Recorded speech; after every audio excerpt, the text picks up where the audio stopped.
Hey, I hope you had a great Christmas. Now getting ready for the next year, and hopefully it's going to be a really good one for everybody. To finish out the year, I kind of wanted to talk about a little bit of Christmas, a little bit of stuff for next year, and sort of looking forward to things. For the Christmas part, just a little something about.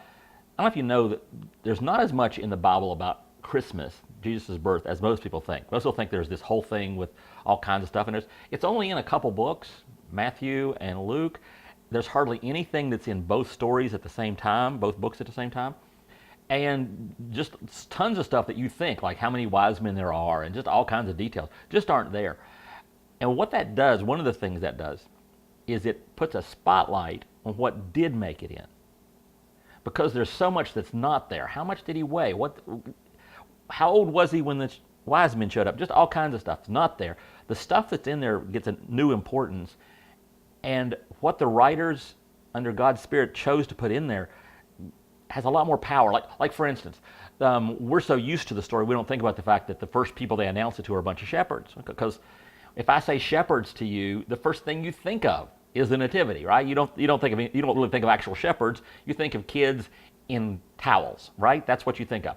And at the time, that was huge because shepherds were kind of the outcasts of society. They weren't center of the focus. For one thing, being a shepherd, it's hard to be a shepherd and live in the city. You can't clock out at night. You have to stay where the sheep are all the time.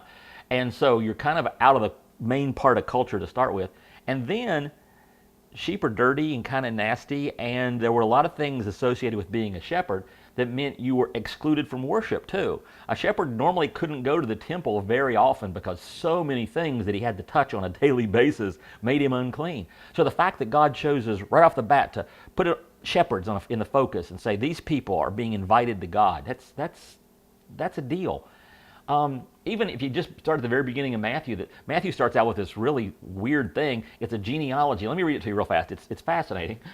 This is the genealogy of Jesus the Messiah, the son of David, the son of Abraham.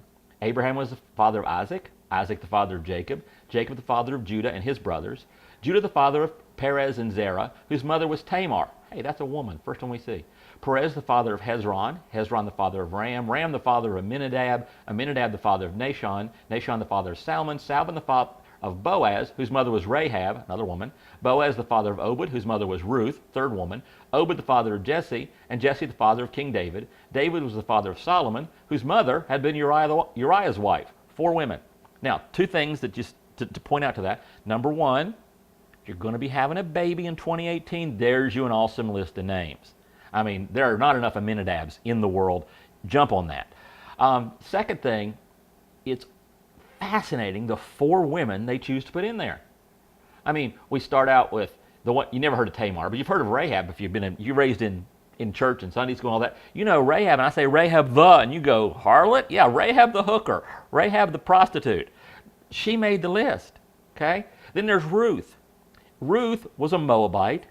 Moabites were excluded from Israel. Matter of fact, there was a law on the books that if you married a Moabite, woman person from Moab, your kids weren't allowed to go to the temple until like 3 generations later. So, excluded, exile. And Uriah's wife, well, that's Bathsheba, and she's primarily famous, and Matthew makes it a point to point it out to you. Uriah's wife.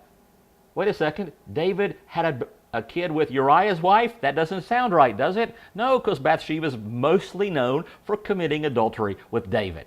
And by the way, if you think those are bad, the first one we named, Tamar, who you've never heard of, Tamar, her claim to fame is she seduced her father-in-law. Really? Okay? That's a fascinating list. And they're included intentionally in the story about Christmas.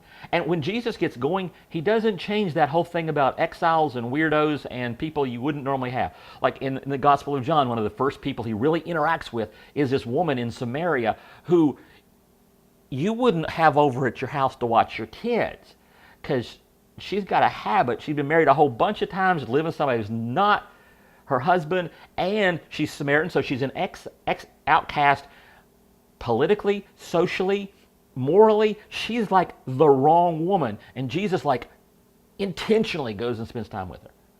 And then it doesn't stop there. Throughout the Gospels, when you look at Jesus, I heard somebody say once that if you look at Jesus, you see that people who were not into religion were really into Jesus.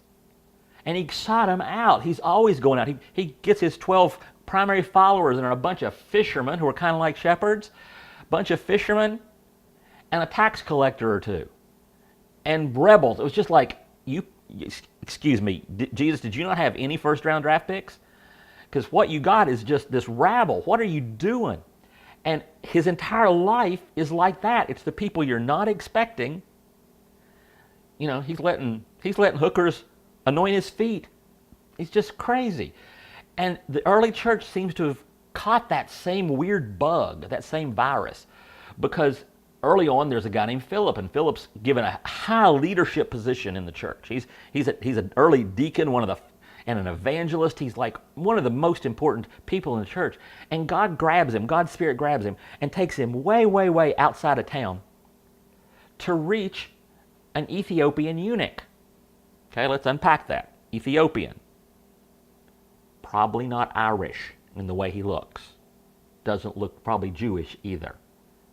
He's from another country, far, far away country, and he's a eunuch. And eunuchs were people who were intentionally castrated in order to make it so that they could be safe around all the king's wives. So, another little trivia point, the eunuch had been in Jerusalem for a festival. During the festival, he would not have been allowed to go to the temple. He was excluded from worship because he'd been defiled, because he'd been marred. And God sent Philip to this eunuch. So you got somebody with some sexual dysfunction, some sexual interesting stuff going on in his life, who's from the wrong country, and God reached out and said, this is the guy I want you to reach to tell about Jesus. God's got a thing for screwed up people. You go throughout everything Jesus does. Jesus is always hanging out with screwed up people. He's always getting in trouble for hanging out with the wrong crowd. He's always touching the wrong people. He's always loving the wrong people. And those people love him back. I'm afraid as churches we sometimes flip that around, and we only want the lovable, and we only want the clean, and we only want the nice, and we want the clean cut, and we want the pure. One of our biggest slogans at our church is welcome home. And the thing we're shooting for is that no matter how screwed up you are, you're welcome here. And you know why that works so well? Because even those of us who the world considers good and clean and pure, we know our hearts. We know who we really are. We know if we go into a place and pretend to be something really, really together, that we're faking it. We know who we are deep down inside, and we know who we are to our family when we're at our worst, and we know all the dirt on ourselves. And so we decided we're just going to throw that away. Okay? So first thing, for you, if you're kind of leery about church a little bit, because you don't think you're worthy to be in the room. Well, screwed up is the first criteria to be in the room. Those are the people Jesus sought out, so you're perfectly welcome. And if you had a bad 2017, bad 2017, and you did some things that you're ashamed of or embarrassed by, there are some things you're thinking, man, I need to step back a little bit away from God, away from church in 2018 because of what I did in 2017. No, the irrefutable evidence is that you need to step up. You need to step back to God, because God has a thing for screwed up people.